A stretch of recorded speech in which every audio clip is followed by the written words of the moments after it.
What's up, guys? Dustin Von Warnke, contributing editor and podcast host of the Best of the Outdoors podcast for Texas Fish and Game magazine. Really excited to be back. It's February and we have another issue.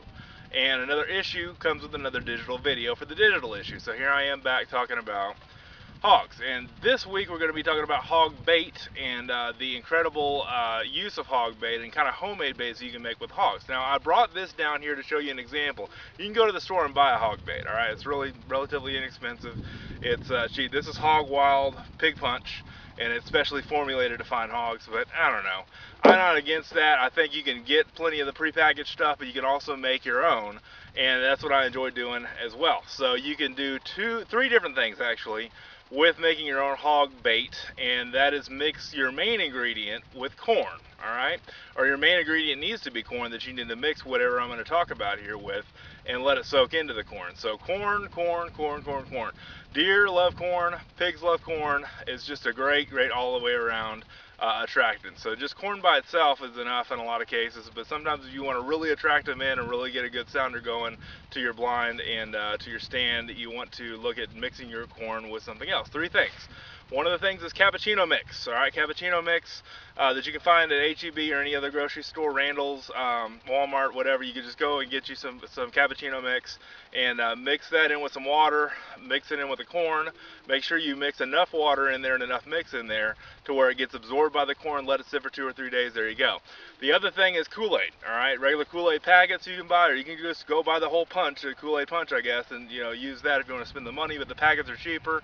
Mix that in with some corn. Let it soak for 2 or 3 days, you're done. Third thing is probably the easiest thing that we don't have to go out and buy, because a lot of us drink beer, and you can just take your cheap beer and or just a cheap 6-pack of beer, load it with pour it in a 5-gallon bucket and let it absorb to that corn to about 2 to 3 days, and you've got great beer saturated corn. And you've also got a great catfish bait, because if you let that sit up even longer, it'll ferment, and you'll get some really good catfish bait as well. So hog bait, catfish bait, there you go. But really good opportunity to get out there and get things done this time of year. Another idea, another tech tip for you is to get a post hole digger and dig a hole straight down, all right? Like you're digging a fence hole or fence post hole. All right, instead of putting a fence post hole down there, you put your bait in there. You put your corn or your medicated bait, if you will, that's been doctored with beer, cappuccino mix, or KoolAid, and basically cover it up and see what happens. It's really cool to watch hogs, especially on game camera, like I've got set up down here. Watch hogs get in there and dig a hole and try to dig out that corn. And it's a good way to keep them coming back to the area over and over again, because if the corn's deep enough, they're going to keep on trying to get back to it. So really good opportunity there. So there's some tactics for this month. Hope you guys enjoy the hunting season. It's February and it's cold, but either way, there's some mild days in there too. And really good opportunity to get out there and get some hunting done in the cold or the heat as we enter the spring.